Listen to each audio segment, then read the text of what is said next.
The bitter cold of a Wyoming winter night bit through Olivia Morgan's threadbare shawl as she huddled in the farthest corner of the abandoned barn, wondering if death would come for her before the dawn. It was 1872, and at 23 years old she had lost everything: her husband, their homestead, and now possibly her life to this unforgiving frontier. The howling wind found every crack in the weathered wooden walls, sending icy tendrils slithering across the dirt floor. Olivia's fingers had long since lost feeling, and her teeth chattered so violently she feared they might crack. She tucked her knees tighter against her chest, burying her face in the rough fabric of her skirt. The journey west had promised so much opportunity, land, a fresh start, but instead had delivered only heartbreak and hardship. 3 days ago, she had buried Thomas after pneumonia had claimed him. Yesterday, the bank had claimed their small homestead for unpaid debts. With nowhere to go and a blizzard rolling in, she had sought shelter in this abandoned barn 5 miles outside of Willow Creek, hoping to survive until morning when she could continue on to the next town.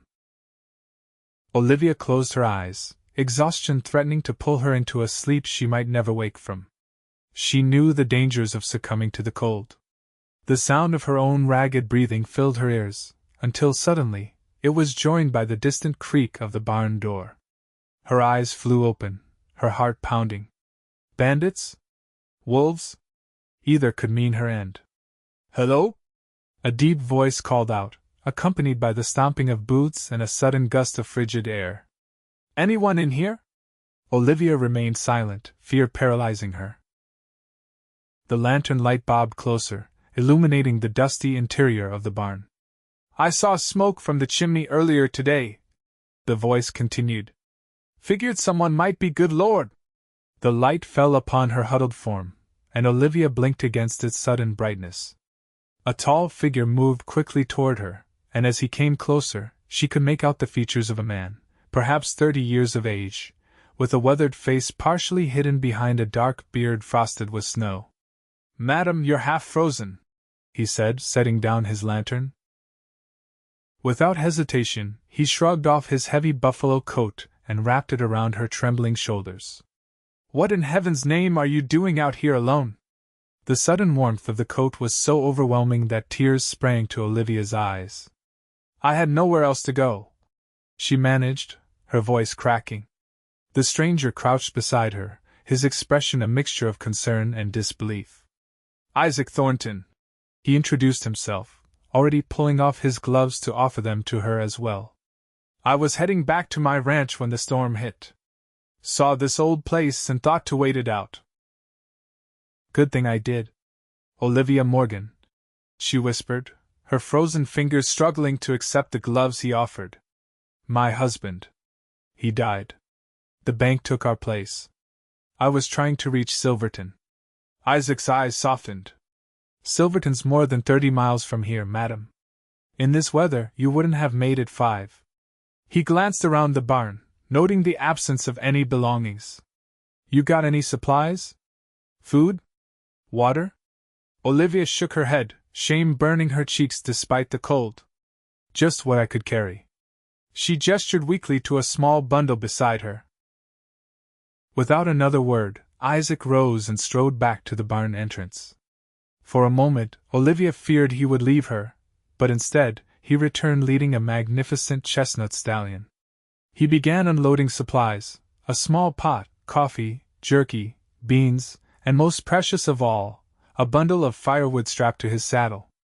"We need to get you warm," he said, already arranging the wood in a small clearing on the dirt floor, well away from the hay.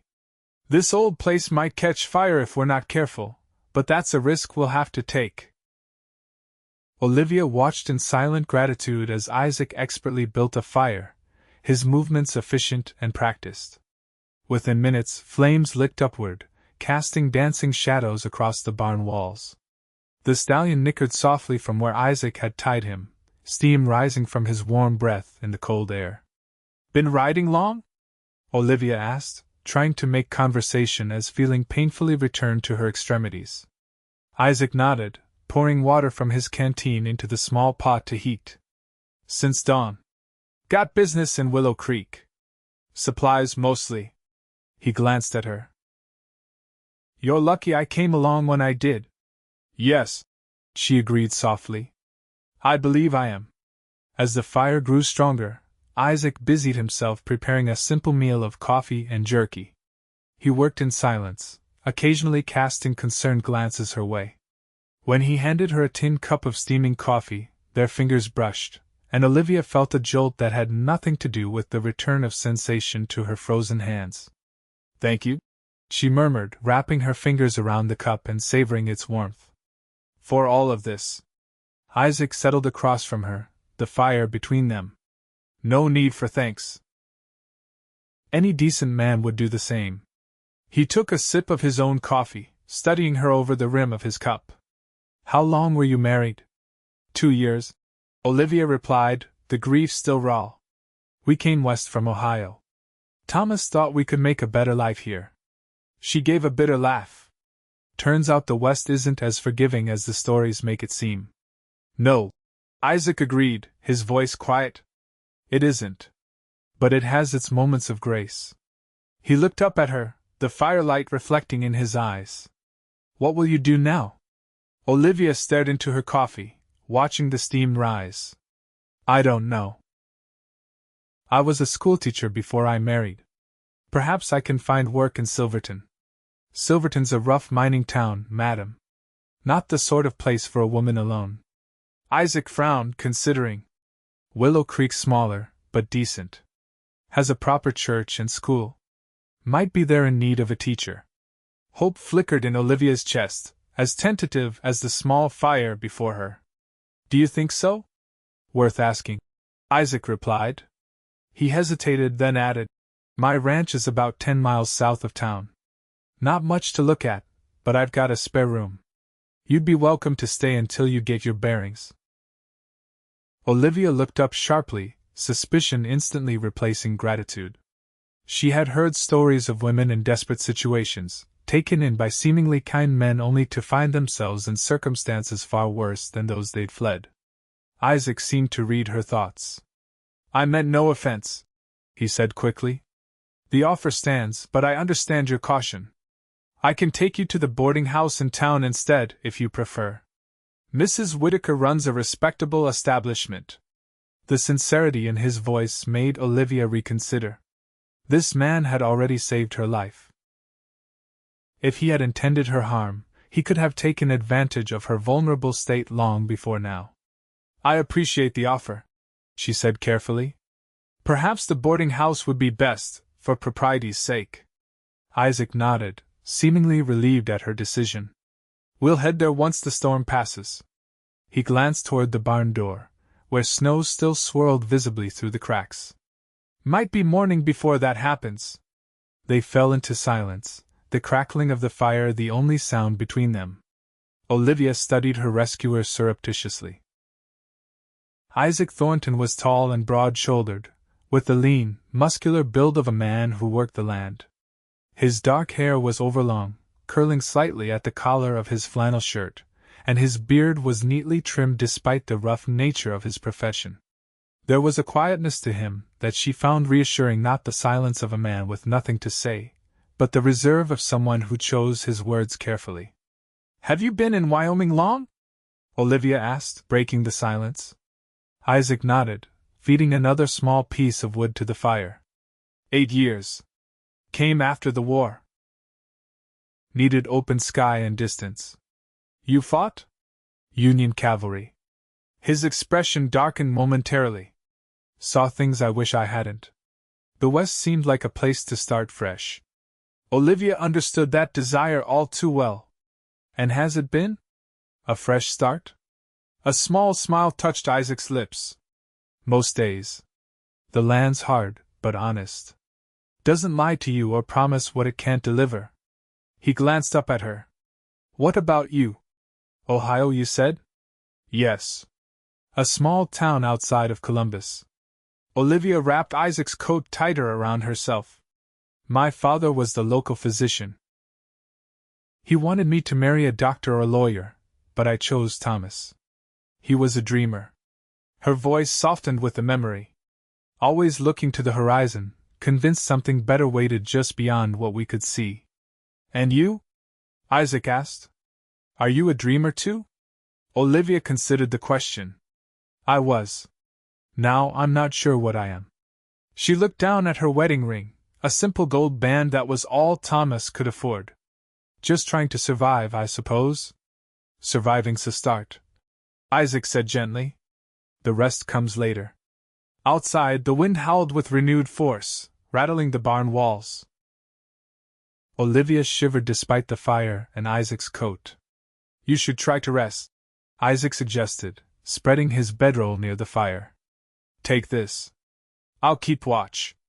Olivia wanted to protest, to insist he take his own bedding, but exhaustion was rapidly overtaking her. Thank you, she murmured, gratefully stretching out on the relatively comfortable surface. Wake me if you need to rest. Isaac nodded, though they both knew he had no intention of doing so. As Olivia drifted toward sleep, wrapped in the lingering scent of pine and leather from Isaac's coat, she realized that for the first time since Thomas fell ill, she felt safe. Morning arrived with a stillness that spoke of the storm's passing. Olivia woke to find Isaac already awake, tending to his horse. The fire had died to embers, but sunlight now streamed through the cracks in the barn walls, painting golden stripes across the dusty floor. You're awake, Isaac observed, returning to the fire with his canteen refilled. How are you feeling? Olivia sat up, taking stock of her condition. Her limbs ached and her throat felt raw, but the dangerous chill had left her body. Better, she answered honestly. Thanks to you. Isaac busied himself rekindling the fire to prepare a breakfast of coffee and the last of his provisions. Storm's past. We can head to Willow Creek once we've eaten. Roads will be bad, but Navigator here has seen worse. He patted his horse's flank affectionately. As they shared a simple meal of hardtack softened in coffee, Olivia found herself studying Isaac more openly than she had dared the night before. In daylight, she could see that his eyes were a deep green, almost the color of pine needles, and there was a small scar above his right eyebrow that disappeared into his hairline. How did you get that? She asked, gesturing to the scar. Isaac's hand rose unconsciously to touch it. Barbed wire. First year on my own, trying to fence the north pasture. Wind caught a length of it wrong and… He shrugged. Lesson learned. You work your ranch alone? Have a hand or two during calving season. Rest of the time, it's just me and the livestock. Isaac packed away the cooking implements with practiced efficiency. It's enough. But something in his voice made Olivia wonder if it truly was. There was a solitude about Isaac Thornton that spoke of years of self-imposed isolation, and she found herself curious about what had driven him to such a life. They set out within the hour, Olivia seated in front of Isaac on Navigator's broad back. The position was intimate by necessity, her back pressed against his chest, his arms around her to hold the reins. Under different circumstances, such proximity to a man she just met would have been scandalous, but the wilderness had its own rules of propriety.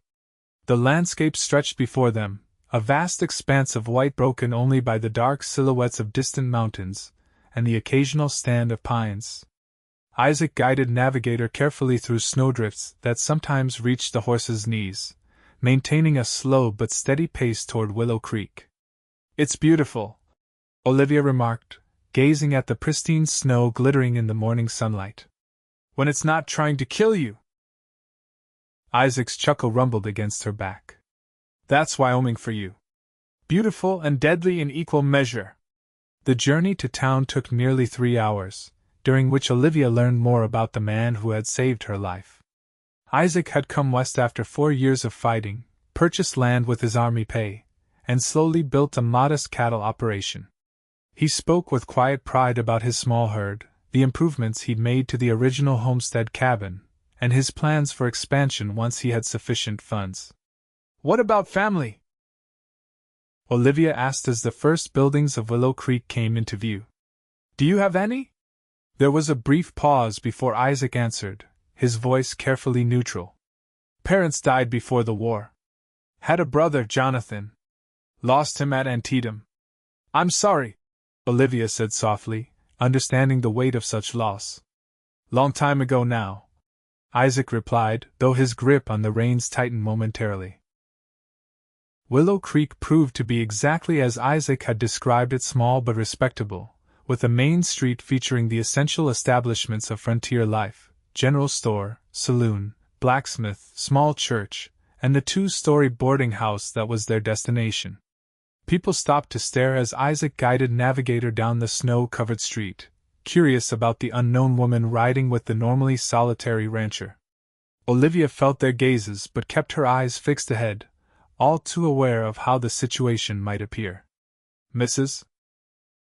Whitaker, the boarding house proprietress, was a plump, gray-haired woman with shrewd eyes that missed nothing. She greeted Isaac with familiarity and turned an assessing gaze on Olivia. "Found her near frozen in the Tanner barn during the storm," Isaac explained before speculation could take root. "Mrs. Morgan's recently widowed, looking for work. Thought she might stay here while she gets settled." Mrs. Whitaker's expression softened slightly. "Of course. I've a room available, though it's small." "Small is fine," Olivia assured her, dismounting with Isaac's assistance. Her legs trembled beneath her after the long ride, and she steadied herself against Navigator's warm flank. A moment of awkwardness followed as Isaac retrieved Olivia's meager bundle from his saddlebag. The practicalities of their parting suddenly seemed complicated by the intense experience they had shared. "I'll speak to Reverend Hayes about the teaching position," Isaac offered. "He oversees the school committee." "Thank you," Olivia said, meaning it for far more than just this final kindness. "For everything." Isaac shifted uncomfortably under her grateful gaze. "Just did what needed doing." He reached into his pocket and withdrew several folded bills, offering them to her. "This should cover your room and board for a couple weeks." Olivia's pride warred with necessity. "I can't accept, you can pay me back," Isaac interrupted, pressing the money into her hand. "Once you're settled." Before she could protest further, he tipped his hat to both women, mounted Navigator, and with a final nod to Olivia, rode away down the street. Mrs. Whitaker watched him go with a thoughtful expression. "Never known Isaac Thornton to take such an interest in anyone's welfare before," she remarked. "Keeps to himself, that one. Has since he arrived." Olivia followed her gaze, watching Isaac's broad shoulders disappear around a corner. "He saved my life." Was Mrs. Whitaker's only response as she ushered Olivia inside. "Let's get you settled then. You look dead on your feet, poor thing." The room was indeed small, but clean and warm, with a narrow bed, washstand, and hook on the wall for hanging clothes. After the barn and the long ride, it seemed like luxury to Olivia. Mrs. Whitaker left her to rest with instructions to come down for supper at 6, and finally alone, Olivia sank onto the bed, overwhelmed by the events of the past 24 hours. She was alive, in a safe place, with a potential job prospect, all because a lone cowboy had happened upon her shelter during a blizzard. The coincidence or providence of it struck her forcefully. Had Isaac arrived an hour later, he might well have found her frozen to death. Exhaustion claimed her, and Olivia slept deeply until Mrs. Whitaker's knock roused her for the evening meal. Downstairs, she found herself the object of curious but not unkind attention from the boarding house's other residents, 2 elderly sisters who had come west to live with a nephew who had yet to build them proper accommodations, and a young man who worked as a clerk in the general store. The conversation flowed around her, with Mrs. Whitaker tactfully steering it away from too many direct questions about Olivia's circumstances. By the time she returned to her room, Olivia felt slightly more grounded, the shock of her near-death experience beginning to recede. The next morning brought a surprise visitor. Isaac Thornton stood in Mrs. Whitaker's parlor, hat in hand, looking somewhat out of place among the doilies and floral cushions. "Mr. Thornton," Olivia greeted him, conscious of Mrs. Whitaker's watchful presence nearby. "I didn't expect to see you again so soon." "Spoke with Reverend Hayes," Isaac replied, getting straight to the point. "Their teacher left last month. Husband got work with the railroad in Cheyenne." They've been making do with the Reverend's wife teaching the younger children, but they need someone permanent. He cleared his throat. Reverend would like to meet you. Said to bring you by the church at your convenience. Joy and relief flooded Olivia. That's wonderful news. I can go immediately. Isaac nodded, looking pleased at her reaction. Thought you might say that. I've got errands in town all day, so I can take you there now if you'd like. With Mrs. Whittaker's approving nod, Olivia quickly donned her shawl and bonnet. Outside, Navigator waited patiently at the hitching post, and Isaac helped Olivia onto the saddle before mounting behind her. You didn't have to come personally, Olivia said as they rode the short distance to the church.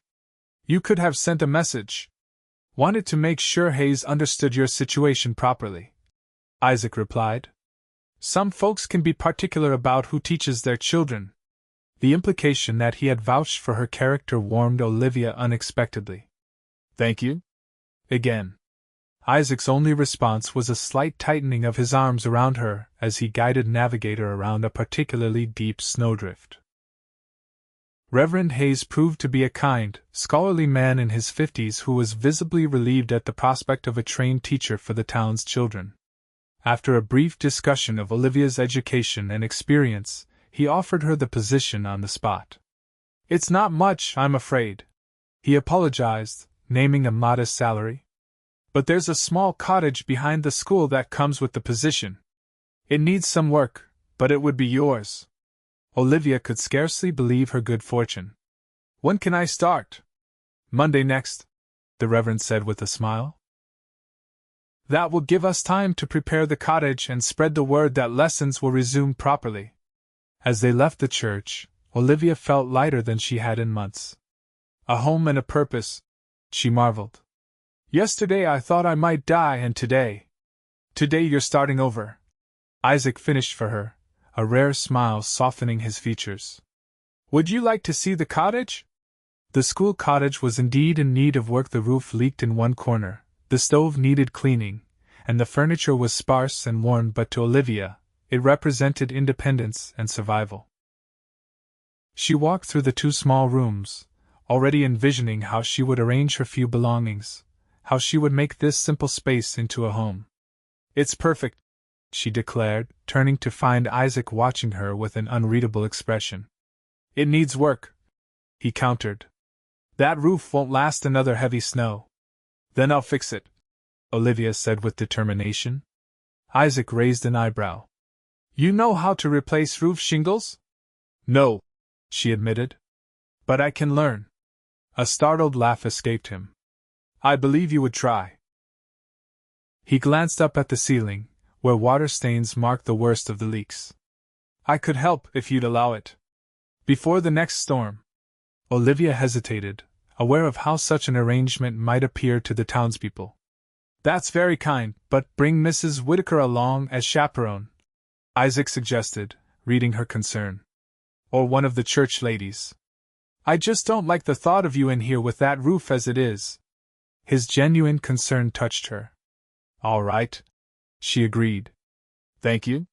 They returned to the boarding house, where Olivia shared her good news with Mrs. Whittaker.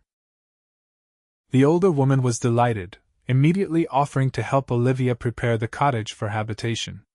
The Ladies' Aid Society will want to assist as well, she declared. We'll have that place right as rain before the week is out. True to her word, Mrs. Whittaker mobilized the women of Willow Creek with impressive efficiency. Over the next several days, the cottage was scrubbed from floor to ceiling, the stove cleaned and repaired by the blacksmith's wife, curtains sewn from donated fabric, and a proper bed installed in the smaller of the two rooms. Isaac appeared on Saturday morning with his wagon loaded with roofing materials and tools. He worked steadily through the day, with 2 men from the church assisting while Mrs. Whittaker and Olivia prepared a midday meal for the workers. By sunset, the roof was sound, the chimney repointed, and the drafty window frames repaired. As the others departed, Isaac lingered, checking his handiwork one final time. It should hold now, he said, climbing down from the ladder. Better than it was before, anyway. Olivia stood in the doorway, watching as he gathered his tools. I don't know how I can ever repay you for all this. Isaac shook his head. No need. He hesitated, then added, I'll be heading back to my ranch tomorrow. Won't be in town again for a few weeks, most likely. Oh. Olivia was surprised by the disappointment that flooded her at this news. Of course. You have your own work to attend to. Isaac nodded, not quite meeting her eyes. If you need anything, though, word gets around. You can send a message with Jenkins at the general store. He makes deliveries out my way. I will, Olivia promised, though she couldn't imagine imposing further on his kindness. An awkward silence fell between them, filled with things unsaid. Finally, Isaac cleared his throat. Well then. Good luck with the teaching. Thank you. Olivia watched as he loaded the last of his tools into the wagon. Goodbye, Mr. Thornton. He looked back at her, his expression softening. Isaac, he corrected gently. After surviving a blizzard together, seems we could use first names. Olivia smiled. Isaac then. Goodbye, and safe journey home. With the tip of his hat, he climbed onto the wagon seat and drove away, leaving Olivia standing in the doorway of her new home, feeling strangely bereft. The next day, Olivia moved her few belongings from the boarding house to the cottage, ready to begin her new life as Willow Creek's schoolteacher. Mrs. Whitaker had introduced her to several prominent townspeople, and while there had been curiosity about her background, the community had welcomed her with surprising warmth. Monday morning found her standing nervously before 15 children ranging in age from 6 to 14, their faces a mixture of curiosity, boredom, and in a few cases, mischief. Good morning, she began, smoothing her skirts with damp palms. I am Mrs. Morgan, and I will be your teacher. A small boy in the front row raised his hand immediately. Are you a widow? He asked bluntly. William Baker, admonished an older girl who could only be his sister, her face flushing with embarrassment. Olivia maintained her composure. Yes, I am. My husband passed away recently. My pa says you nearly froze to death and Mr. Thornton rescued you, volunteered another child, clearly eager to confirm the gossip. That's enough questions about Mrs. Morgan, Olivia said firmly, recognizing the need to establish boundaries immediately. We have much to learn, and our time together is precious. Please open your readers to page 12. The children complied, and Olivia immersed herself in the familiar rhythm of teaching. By the end of that first day, she had assessed their educational levels, identified which students would need extra attention, and earned a measure of respect from even the most reluctant learners. The weeks that followed fell into a steady pattern. Weekdays were devoted to teaching, while evenings and Saturdays were spent preparing lessons and slowly making the cottage more homely with small touches: wildflowers in a jar on the table, a braided rug before the hearth, curtains that she hemmed herself. Sundays brought church services and social interaction with the townspeople. Olivia found herself gradually accepted into the community, invited to quilting bees and Sunday dinners, consulted on matters of education and occasionally literature by those who respected her learning. But despite the growing comfort of her new life, Olivia often found her thoughts turning to Isaac Thornton. She would catch herself wondering what he was doing on his distant ranch, whether he was safe, whether he ever thought of her. Such thoughts were foolish, she knew. Their connection had been brief and born of extreme circumstances. That it had left such an impression on her was merely a reflection of her vulnerable state and his timely kindness. 6 weeks after her arrival in Willow Creek, Olivia was walking home from school when she noticed a familiar chestnut stallion tied outside the general store. Her heart quickened, and she slowed her pace, suddenly conscious of her appearance after a long day with the children. As she approached, Isaac emerged from the store, carrying several parcels. He stopped short when he saw her, a smile breaking across his normally serious face. Mrs. Morgan, he greeted her, tipping his hat. You're looking well, Mr. Thornton. She returned, pleased that her voice sounded steady despite the unexpected flutter in her chest. It's good to see you again. He shifted his packages to one arm. How are you finding teaching? The children behaving themselves? Mostly, Olivia replied with a smile. Though Billy Jenkins requires constant vigilance to keep him from putting frogs in the girls' lunch pails. Isaac chuckled. Some things never change. His father was the same way, as I understand it. They stood in awkward silence for a moment, until Isaac gestured toward the small cafe next to the general store. I was about to get some coffee before heading back. Would you care to join me? Unless you have other obligations, of course. I would like that, Olivia said, perhaps too quickly. The cafe was nearly empty at this hour, the lunch crowd gone and the dinner rush not yet begun. They took a table by the window, and Isaac ordered coffee for them both. You look well, he observed once they were settled. Teaching agrees with you. Olivia nodded. It does. I've missed it more than I realized. She studied him, noting the deep tan of his face and hands. And you? How is the ranch? Coming along. Just finished mending the north fence line. Isaac took a sip of his coffee. Planted some vegetables too. Nothing fancy, but should have fresh corn and beans by summer's end. A farmer as well as a rancher? Trying to be more self-sufficient. Isaac explained. Gets tiresome eating nothing but beef and whatever comes in cans. They talked easily, catching up on the weeks since they'd last seen each other.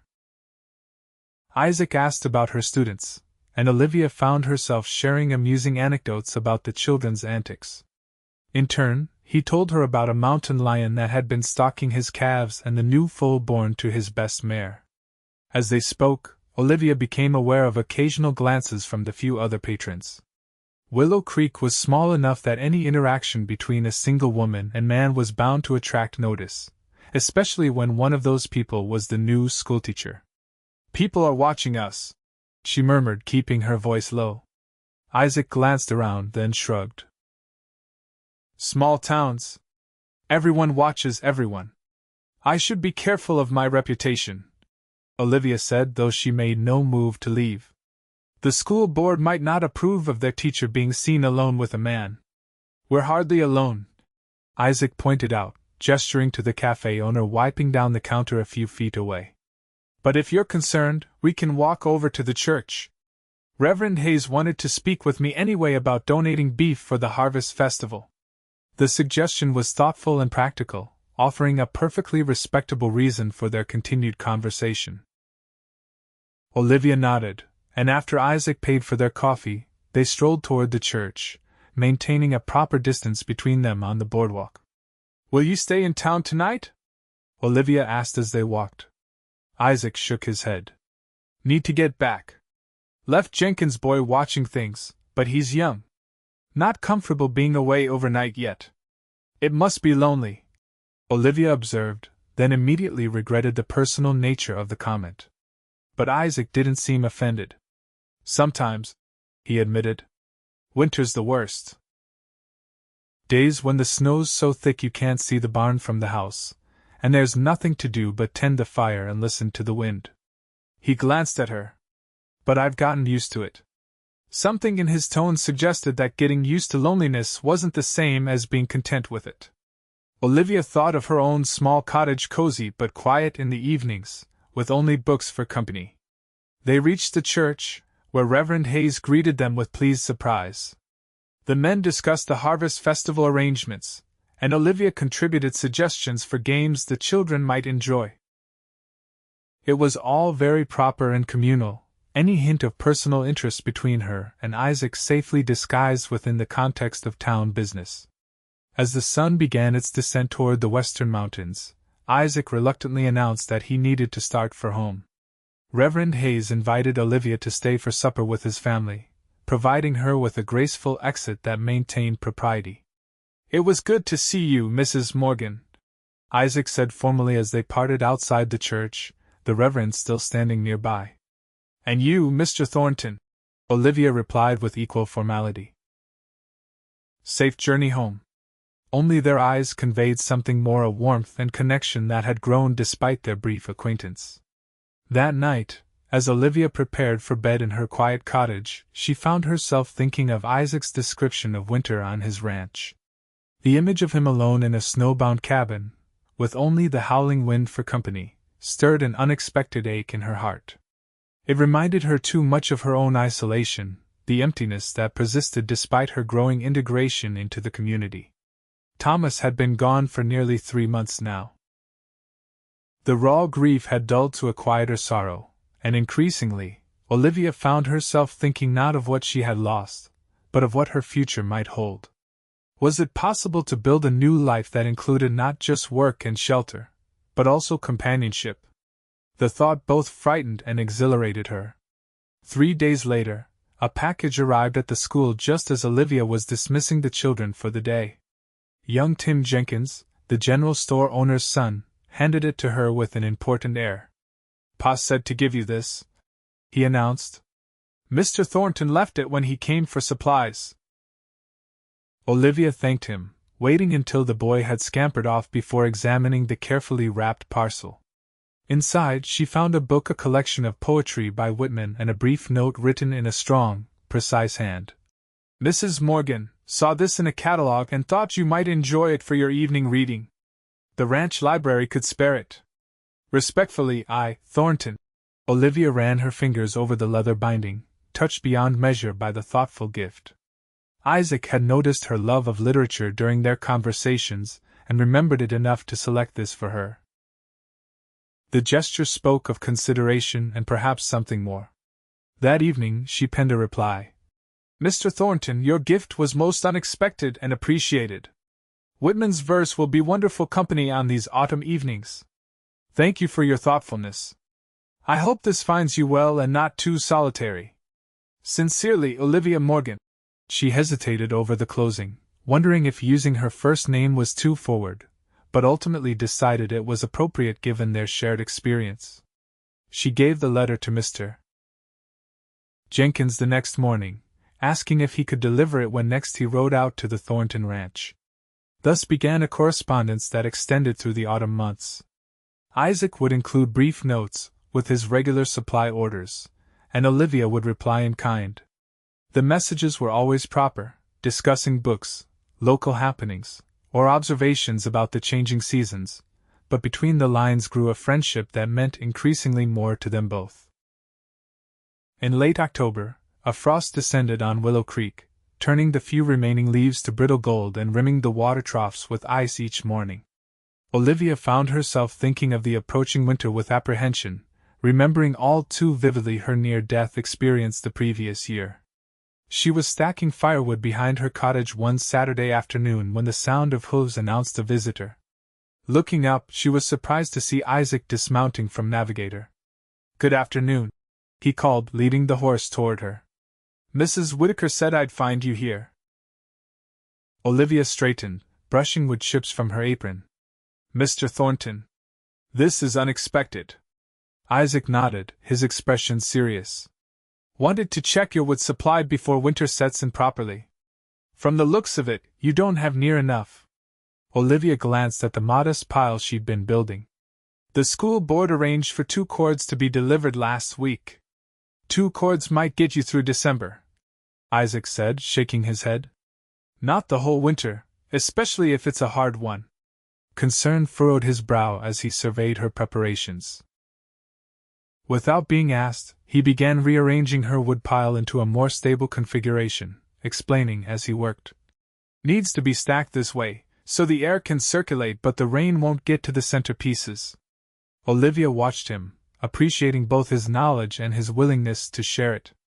"I still have much to learn about surviving here," she admitted. Isaac's expression softened. "You're doing fine. Just need a few pointers." He hesitated, then added, "I've got extra wood at the ranch. Could bring you another cord next week, if you'd allow it." "I couldn't impose. It's not an imposition," Isaac interrupted gently. "It's being a good neighbor." The word neighbor seemed inadequate for what had grown between them, but Olivia nodded her acceptance.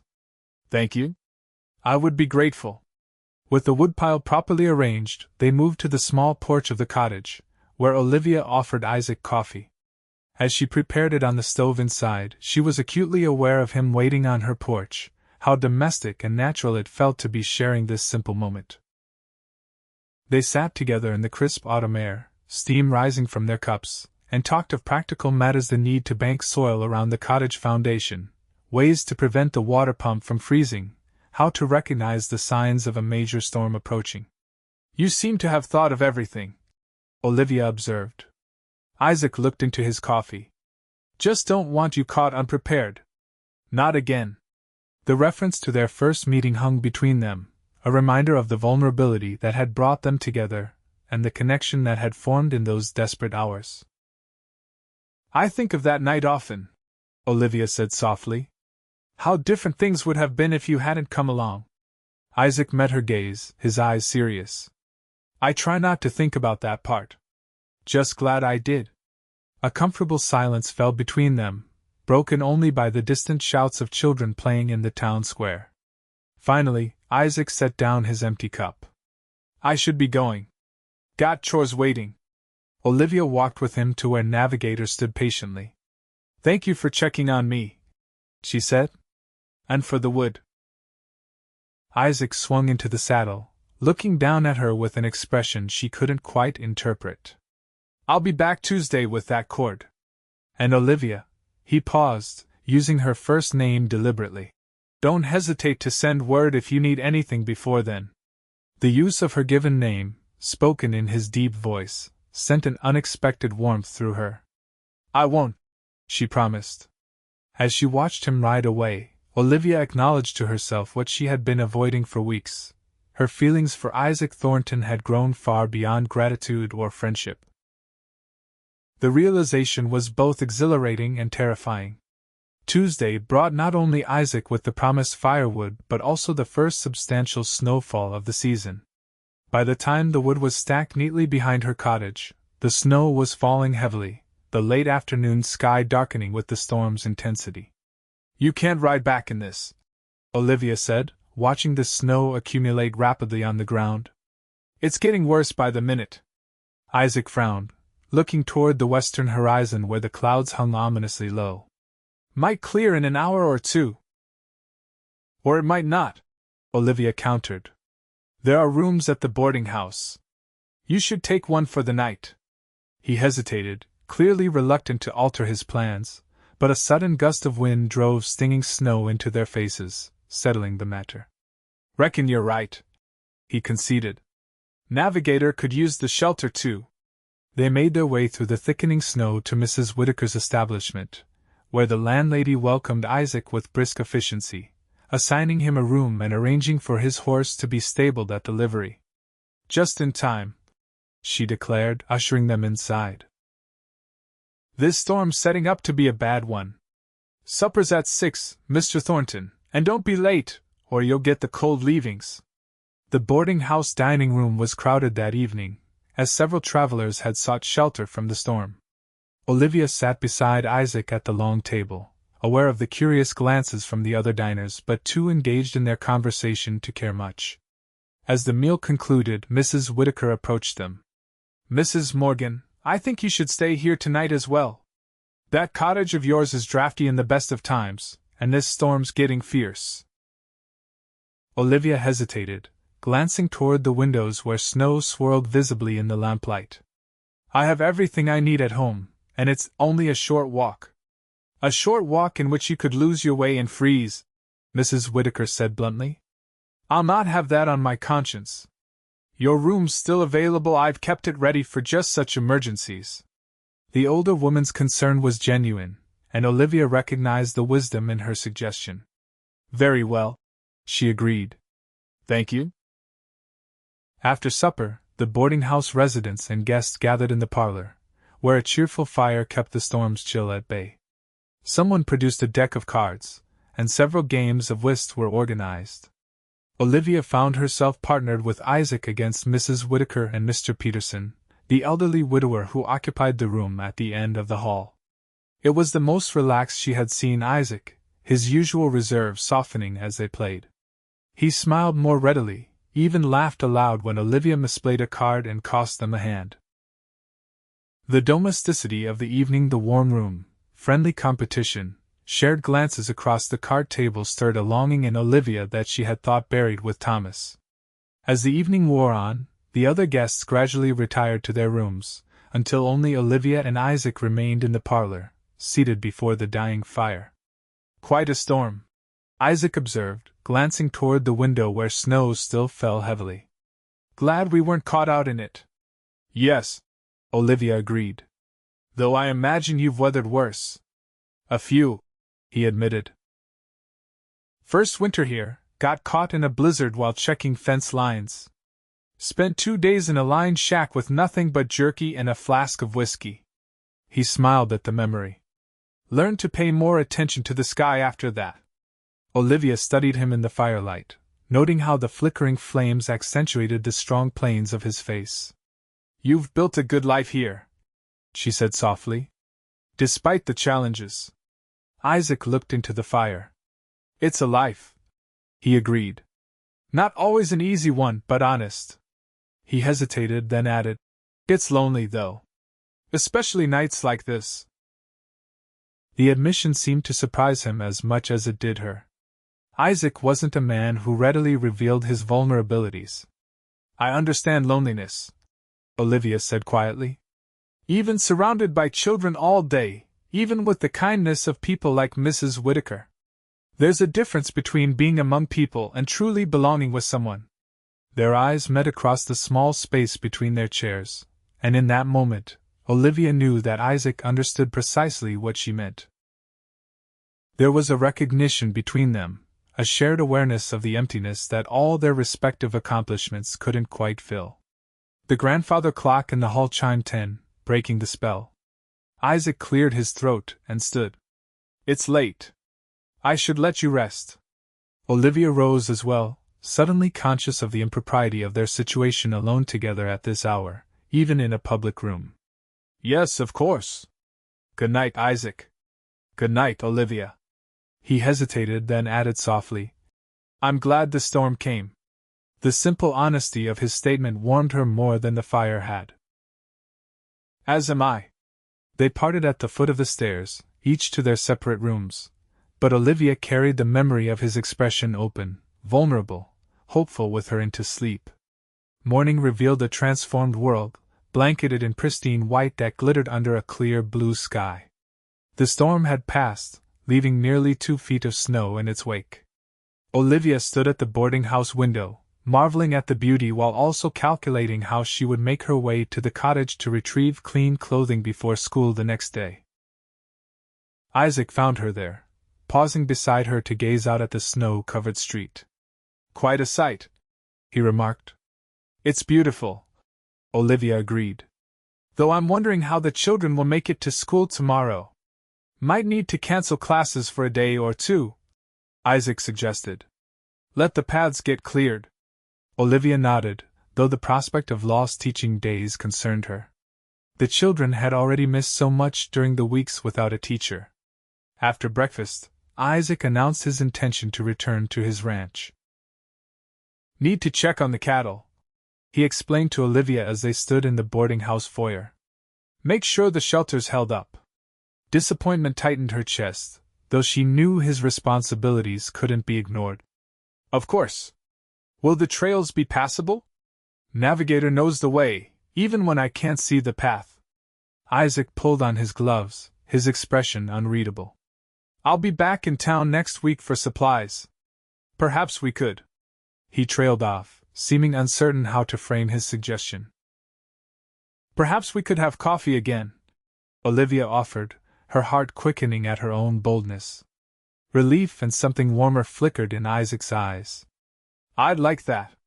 They parted with the promise of next week's meeting hanging between them, not quite a formal arrangement, but more than a casual encounter.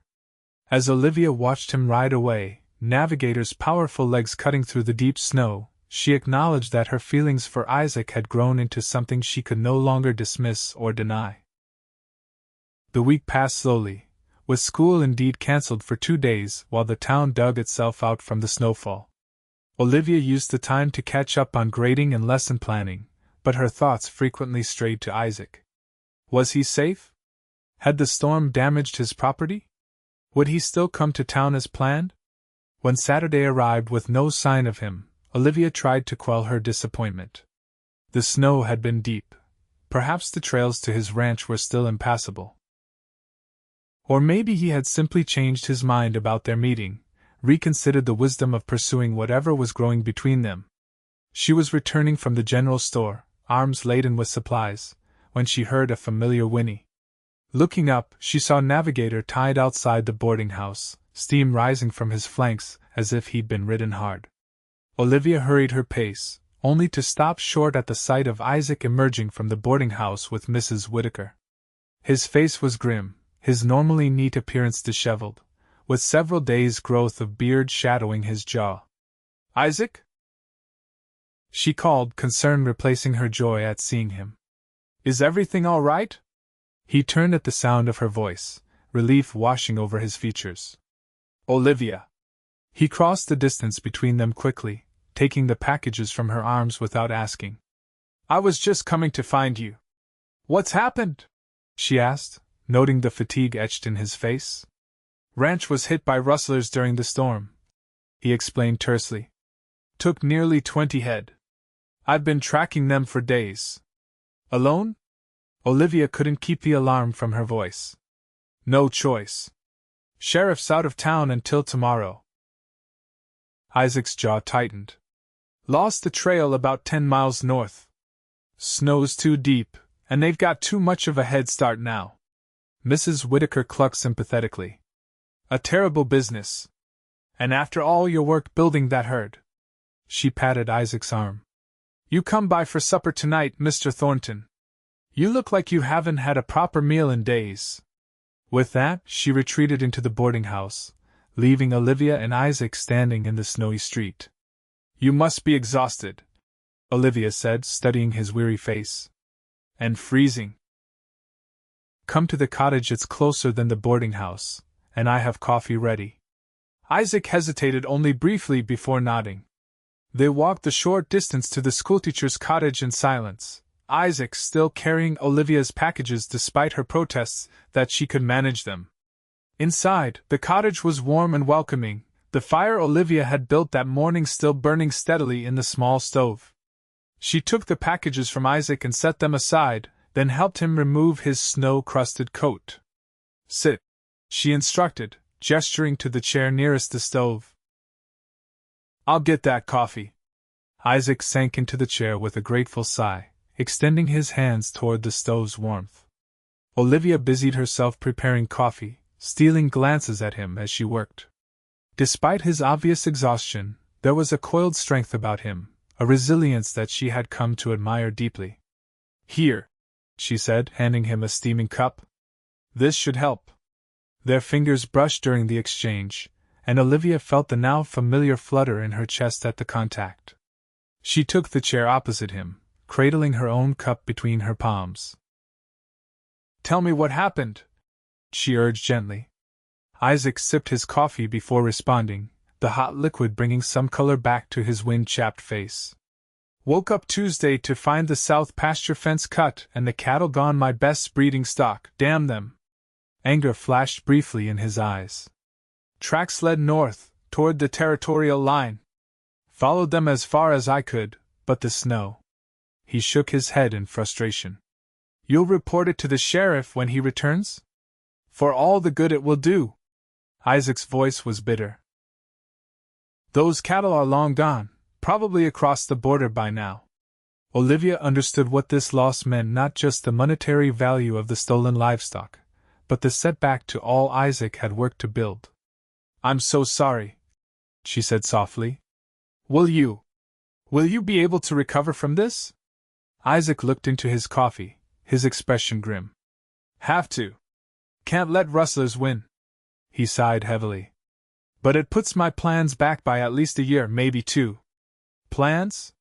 He glanced up at her, something vulnerable flickering in his eyes. "Been saving to build a proper house. The cabin's fine for just me, but—" He trailed off, not completing the thought. But Olivia understood what remained unsaid.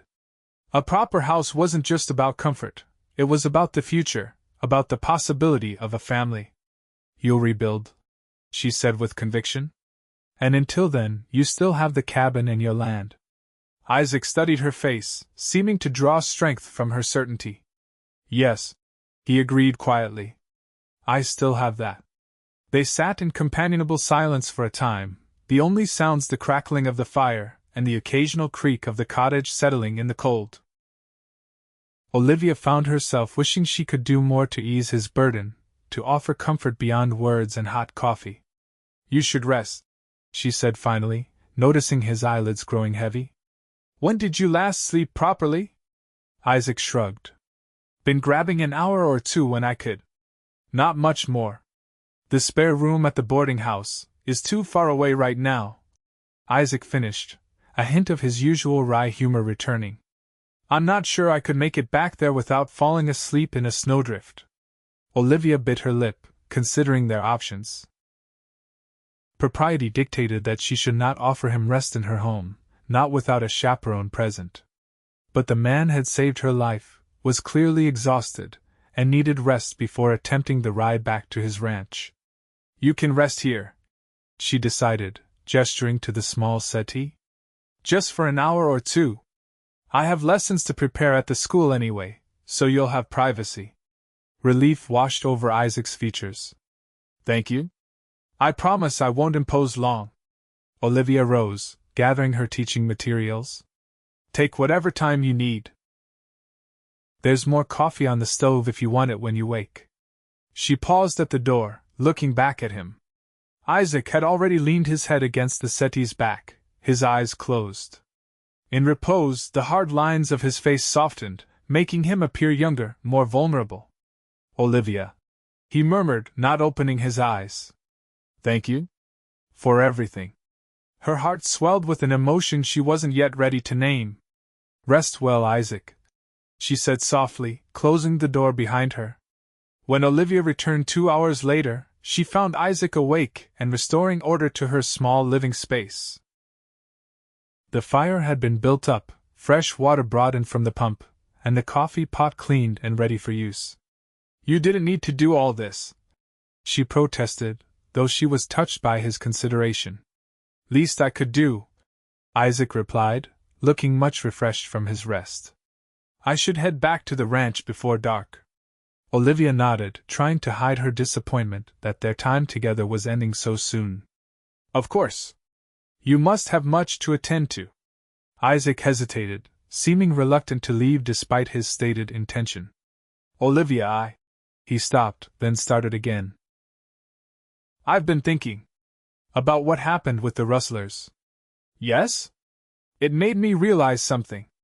He met her gaze directly, his expression serious. Life out here is uncertain. Dangerous, sometimes. A man can work for years and lose everything in a single night. Olivia nodded, unsure where he was leading with this observation. What I'm trying to say, Isaac continued, is that waiting for the perfect time, the perfect circumstances, it's a fool's game. There is no perfect time out here. He took a step closer to her, close enough that she could see the varying shades of green in his eyes, the small scar above his eyebrow that she had noticed the first day. I care for you, Olivia, he said simply. More than I thought possible after knowing someone so brief a time. I'm not a man of fancy words or grand gestures, but I know what I feel, and I hope that you might feel something similar. Olivia's heart pounded so loudly she was certain he must hear it. I do, she admitted softly. I have for some time now. Relief and joy transformed Isaac's features. Then may I call on you properly? With the intention of courtship? The formal request, so earnest and traditional, brought a smile to Olivia's lips. Yes, she answered without hesitation. I would like that very much. Isaac's answering smile was like the sun breaking through clouds. With deliberate slowness, giving her every opportunity to withdraw, he took her hand in his. His palm was rough with calluses, warm and enveloping around her smaller hand. I should still go, he said reluctantly, before the light fades. But I'll return on Saturday, if that's agreeable. It is, Olivia assured him, already anticipating their next meeting. At the door, Isaac paused, still holding her hand. Then, with a gentleness that belied his strength, he raised her fingers to his lips and pressed a kiss to her knuckles. "Until Saturday," he murmured. The simple gesture left Olivia breathless, her skin tingling where his lips had touched. "Until Saturday," she echoed. The news of their courtship spread through Willow Creek with predictable speed. By Monday morning, Olivia faced knowing smiles from several mothers as they dropped their children at the schoolhouse, and Reverend Hayes made a point of mentioning what a fine man Isaac Thornton was when he encountered Olivia after services the following Sunday. Mrs. Whitaker was particularly pleased, taking credit for having provided the venue for their growing acquaintance. "I knew there was something special brewing between you two," she declared over tea. "A woman my age recognizes these things." Olivia accepted the good-natured teasing with grace, too happy to be bothered by the town's interest in her personal affairs. Isaac came faithfully every Saturday, sometimes staying only for the afternoon, other times remaining overnight at the boarding house so they could attend church together on Sunday. Their courtship proceeded with the careful restraint typical of the era, but beneath the formal visits and chaperoned outings ran a current of deepening connection. They talked for hours about books, about their past, about their hopes for the future. Isaac spoke of his time in the war and the nightmares that still occasionally plagued him. Olivia shared her grief over Thomas and her fears of loving again. "I feel guilty sometimes," she confessed one evening as they sat on her porch, bundled against the December chill. "As if by finding happiness with you, I'm somehow being disloyal to his memory." Isaac considered this thoughtfully. "Do you think he would have wanted you to be alone? To deny yourself the chance for companionship?" Olivia shook her head. "No. Thomas wasn't selfish that way. He would have wanted me to be happy." "Then perhaps the best way to honor his memory is to live fully," Isaac suggested gently. "To embrace the happiness that comes your way." His wisdom touched her deeply, helping to ease the lingering guilt that had shadowed her growing feelings for him. As winter deepened, Isaac's visits became less frequent, the weather and his responsibilities at the ranch making travel difficult. But he sent notes, with the supply wagons, and occasionally enlisted passing travelers to deliver small gifts: a book of poetry, a jar of honey from his newly established beehives, a handkerchief he had seen in a catalogue and ordered specially for her. Christmas approached, bringing with it preparations for the school pageant and the community celebration. Olivia threw herself into these activities, helping the children learn their parts and decorating the schoolhouse with paper chains and pine boughs. 2 days before Christmas, a heavy snow began falling, continuing through the night and into the next day. Olivia watched from her cottage window, her heart sinking as she realized that Isaac would likely not make it to town for the holiday as they had planned.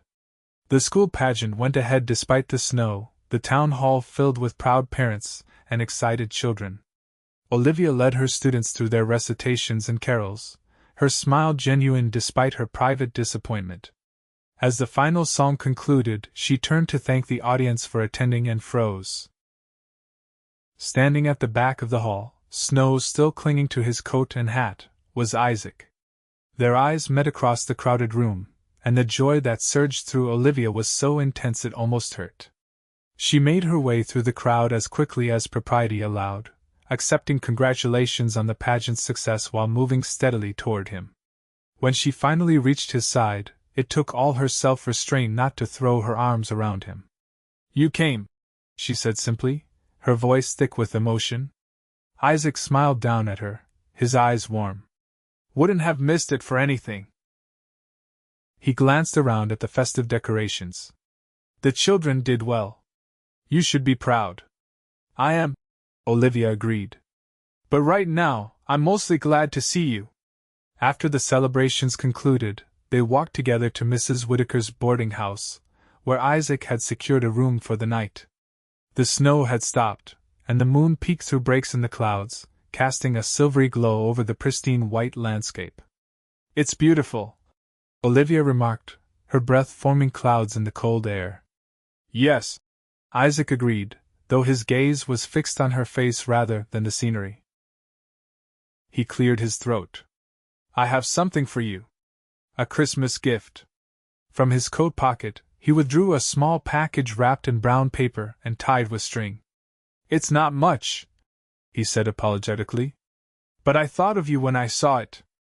Olivia unwrapped the gift carefully, gasping softly when she revealed a delicate silver brooch in the shape of a book, its cover etched with tiny flowers. "Isaac, it's beautiful," she breathed, tracing the intricate design with her fingertip.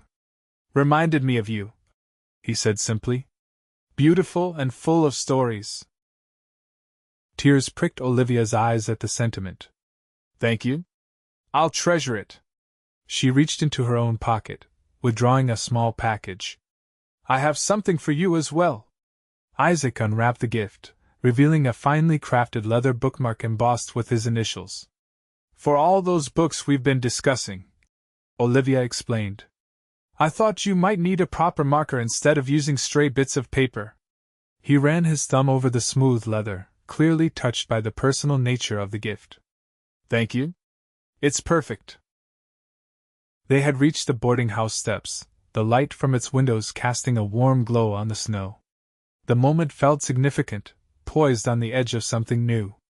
"Olivia," Isaac began, his voice low and serious, "these past months have meant more to me than I can express. You've brought light back into my life when I thought I was content with shadows." He took both her hands in his expression earnest in the moonlight. "I'm not a wealthy man, and my ranch is still growing. But I love you, and if you'll have me, I want to build a life with you." Olivia's heart soared at his declaration. "Isaac, I'm not asking for an answer tonight," he continued quickly. "I know it's soon, and you deserve time to consider carefully. But I wanted you to know my intentions, my feelings." Olivia squeezed his hands, unable to contain her smile. "I don't need time," she said softly. "I love you too, Isaac. I have for months now." The joy that illuminated his face was like sunrise after the longest night. With exquisite tenderness, he cupped her cheek in his palm. "May I?" he whispered. At her nod, he lowered his head and kissed her softly, a gentle meeting of lips that conveyed all the emotion words could not. It was brief, propriety demanded as much, even on a deserted street, but perfect in its sweetness and promise. When they parted, Isaac rested his forehead against hers for a moment. "Merry Christmas, Olivia," he murmured. "Merry Christmas, Isaac," she replied, her heart too full for more elaborate words. They were married in the Willow Creek Church on the first day of spring, 1873. The entire town turned out for the occasion, the small building overflowing with well-wishers. Olivia wore a simple blue dress with Isaac's silver brooch pinned at her collar, and carried a bouquet of early wildflowers gathered by her students. Reverend Hayes performed the ceremony with evident pleasure, his voice carrying clearly through the hushed church as Isaac and Olivia exchanged their vows. When he pronounced them husband and wife, Isaac's kiss was more restrained than he might have wished, mindful of their audience, but his eyes promised Olivia that more would follow when they were alone. The community had prepared a wedding feast in the town hall, with every family contributing dishes to celebrate the union of their schoolteacher and the rancher who had once been so solitary. There was music and dancing, speeches and toasts, the festivities continuing well into the evening. As twilight approached, Isaac and Olivia slipped away, mounting Navigator for the ride to the ranch that would now be their shared home. Isaac had worked tirelessly through the winter to prepare for Olivia's arrival, adding a proper kitchen to the cabin, building furniture with his own hands, ensuring that though modest, their home would be comfortable. The 10-mile journey passed in a comfortable silence, both of them absorbing the reality of their new status as husband and wife. As they crested the final hill, the ranch came into view below them, the sturdy cabin with smoke curling from its chimney, the barn and corrals, the fields stretching toward the distant mountains. "Welcome home, Mrs. Thornton," Isaac said softly, his arm tightening around her waist. Olivia leaned back against his chest, taking in the sight of their future spread before them. "It's beautiful," she said sincerely. He guided Navigator down the slope toward the cabin, where a lantern glowed welcomingly in the window, the work of young Jenkins, who had come ahead to prepare the house for their arrival. At the door, Isaac dismounted and then reached up to lift Olivia down. But instead of setting her on her feet, he adjusted his grip and carried her across the threshold in the traditional manner, making her laugh with delight at the unexpected romantic gesture from her typically reserved husband. Inside, the cabin was warm and inviting, a fire burning in the hearth, fresh flowers on the table, and everything neat and welcoming. Isaac set Olivia gently on her feet, suddenly shy now that they were truly alone as husband and wife. "I'll just see to Navigator," he said, gesturing toward the door. "Make yourself comfortable." When he returned some minutes later, Olivia had removed her bonnet and shawl and was exploring their home, running her fingers over the furniture Isaac had crafted, examining the books arranged on shelves he had built specifically for her collection. "You've thought of everything," she said, turning to him with shining eyes. Isaac crossed to her, taking her hands in his. "I wanted it to feel like home for you. I know it's not what you might have had in Ohio, but—" Olivia silenced him with a finger to his lips. "It's perfect because it's ours," she said simply. The love and desire that had been building between them for months found its full expression that night, as they discovered each other with tenderness and passion. And later, as Olivia lay in Isaac's arms, listening to the distant howl of coyotes and the steady beat of her husband's heart, she marveled at the journey that had brought her here from the edge of death in an abandoned barn to this moment of profound contentment. "What are you thinking?" Isaac murmured, his fingers tracing lazy patterns on her bare shoulder. Olivia smiled in the darkness. "That sometimes the worst moments of our lives can lead us to the best," she replied. "If I hadn't lost everything, if I hadn't sought shelter in that barn during the blizzard.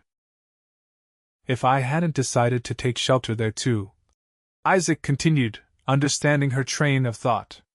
"If any single thing had happened differently, we might never have found each other."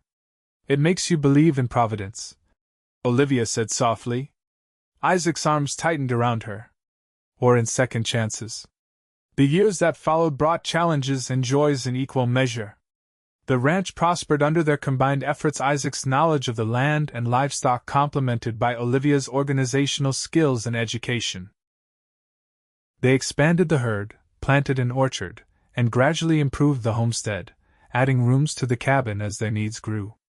Olivia continued teaching at the Willow Creek School for a time, riding to town with Isaac on Monday mornings and returning to the ranch on Friday evenings. The arrangement worked well until the winter of 1874, when she discovered she was expecting their first child. She delivered a healthy son, whom they named Jonathan Thomas in honor of both Isaac's fallen brother and Olivia's first husband. The boy was the image of his father, with the same serious green eyes and quiet determination.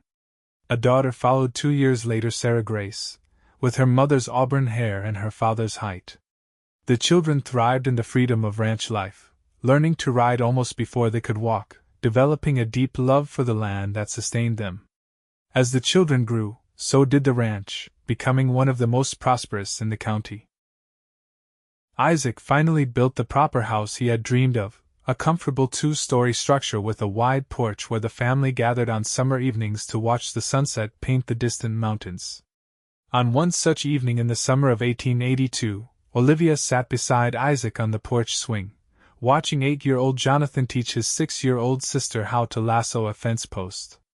The children's laughter drifted across the yard, mingling with the evening songs of meadowlarks and the distant lowing of cattle. "Sometimes I can hardly believe this is our life," Olivia remarked, leaning her head against Isaac's shoulder. "Remember how we met? Me half frozen in that old barn, you just happening to stop there during the storm?" Isaac's arm tightened around her shoulders. "Best decision I ever made, seeking shelter there that night." He kissed the top of her head, his voice soft with emotion. "You gave me so much more than I ever dreamed possible, Olivia." She turned her face up to his, noting the silver now threading through his dark hair at the temples, the laugh lines around his eyes that hadn't been there when they met. 10 years of marriage had changed them both outwardly, but had only deepened the connection between them. "We gave each other a second chance," she corrected gently. "And look what we've built with it." Their gaze turned back to their children, now collapsed in a giggling heap as the lasso had somehow managed to tangle around both of them instead of the fence posts. Beyond them stretched the ranch, the fields ripe with summer crops, the healthy cattle grazing in the distance, the orchards Isaac had planted beginning to mature. "It's a good life," Isaac said simply, contentment evident in his voice. Olivia took his hand, entwining their fingers as they had done countless times over the years. "The best," she agreed. As the sun dipped behind the mountains, painting the sky in brilliant oranges and pinks, Olivia reflected on the journey that had brought them here. From the darkest moment of her life alone and freezing in an abandoned barn had come this abundance of joy, this family, this love that sustained her through all of life's challenges. The cold of that long-ago winter night was just a distant memory now, replaced by the warmth of the life they had built together. And as Isaac's hand tightened around hers, Olivia knew with absolute certainty that they had found in each other exactly what they both had been seeking, not just survival, but a true and lasting home.